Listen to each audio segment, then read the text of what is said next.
Well, now joined, we'll be going over to Abuja Studios where Atanibi Alemika joins us. He's a professor of criminology from University of Jos. Morning and thank you for joining us. Well, yes, you've been in touch with some of these matters, and I'm sure you also have come across different police reform committee reports.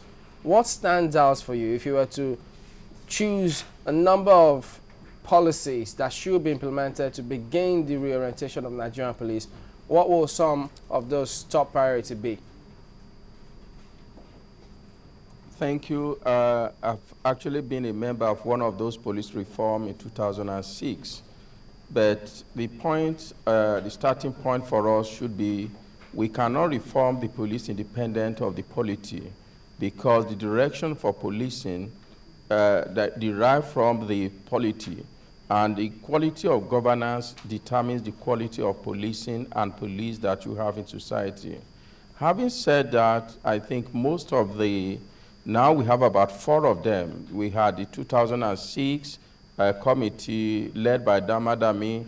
We had the 2008 led by MD Yusuf. We have another one recently led by Pari Osanyade. Essentially, the last 2 are more or less some kind of cut and paste of the 2006, and therefore they agree on what might call the general deficiencies of the police at the level of structure, at the level of training, at the level of equipping, at the level of orientation, and at the level of management and competence of leadership. So the recommendations cover quite what might call broad area of police governance. But I think the starting point should be what should be our philosophy of policing in Nigeria? What do we want to accomplish by the institution of the police? What can police do and do very well? And with whom should police partner in order to accomplish those tasks? I think as of today, we do not have a philosophy that guides police and policing. And that philosophy ought to be expressed by the law.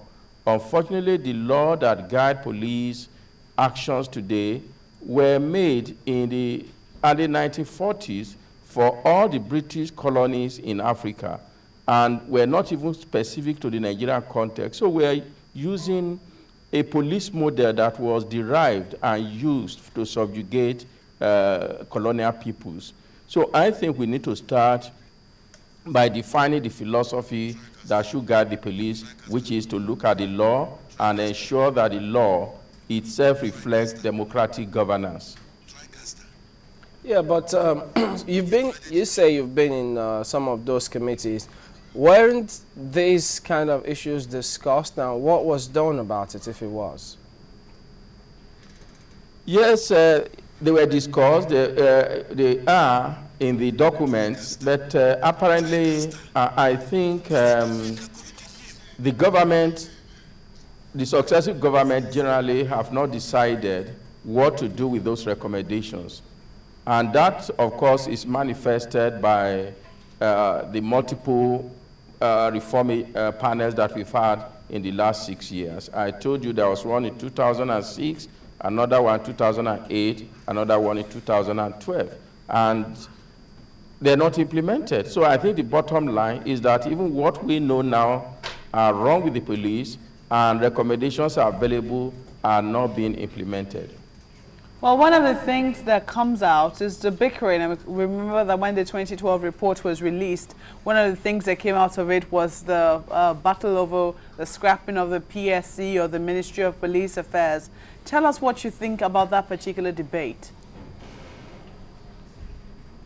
Again, I think it's a problem of implementation and conceptualization. You will recall in the Constitution, there is a council called the Police Council. And that council consists of the President, all the state governors, the Inspector General of Police, and the Chairman of the Police Service Council. As it is today, that is an ineffective council. It hardly meets, and yet is responsible for the organization and administration of the Nigeria Police.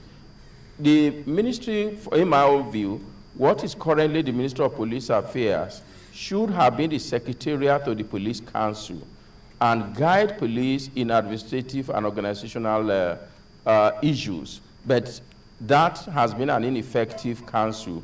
I think the only function it has performed is to confirm the police who becomes the IG in consultation with the president. And I think most of those ones are done when other meetings are held, and this is just held by the during coffee break. We've heard them talk about different things. They argue, even when the parent signed the report came up at the time, they were all awash with talking about the question of state policing. You think that's a misplacement of, if you can even describe it as a priority? Do you think that topic should be coming up at all before you talk about getting a philosophy for policing? Well, if even your private life, you don't have a philosophy, you will do the wrong thing. So I don't think it's question you do many other things before you get a philosophy. I think you need to start with a philosophy. You need to start with a vision. That's what I'm calling philosophy. What do you expect police in Nigeria to be? What do you expect it to do? And how should it do it? What do you think about the barrack system? Yes, I listened to the earlier discussion, and I think the discussant put it very right that one of the functions of the barrack is to help mobilize personnel and also to instill discipline in members. I think the function of barracks serving as tools of discipline, that has collapsed because of the organization of Nigerian police barrack. However, I think it's a challenge to dismantle police barracks. I think you will need to maintain some form of barracks for certain units of the police. They do not require, there's no need for all of them to be in the barrack.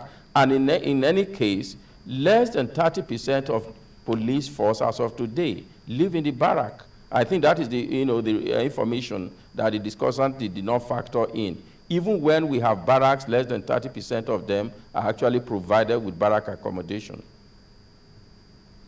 So the thinking that to reform the police, breaking the barrack walls is the place to start, you do not exactly buy into that theory. No, because you have to leave training school before you get to barrack. And I agree with the point you made earlier about the importance of training. How did our training institutions, the police training institutions, get into the state that they currently are now? Well, I would say two things, not just the police training schools. I think all our training schools, from primary, public training schools, from pari to university levels, have deteriorated to unimaginable levels, even within our own short lifespan. And if you take that away, if you go into any of the old universities and see deterioration in accommodation, it's understandable why the police also had not been exempted. I think something in us, more especially in our leaders, believe that we do not require training for anything, and that training is more or less a punishment, and therefore you must take people through deprivation while undergoing training. And for the forces that in some cases try to mold new persons out of training, they actually imagine that those suffering are some kind of training in perseverance. Unfortunately, I think it's a wrong assumption. So I think neglect is the word. We have neglected training, we have neglected knowledge, we've neglected evidence-based policy making, and to that extent, training institutions will suffer.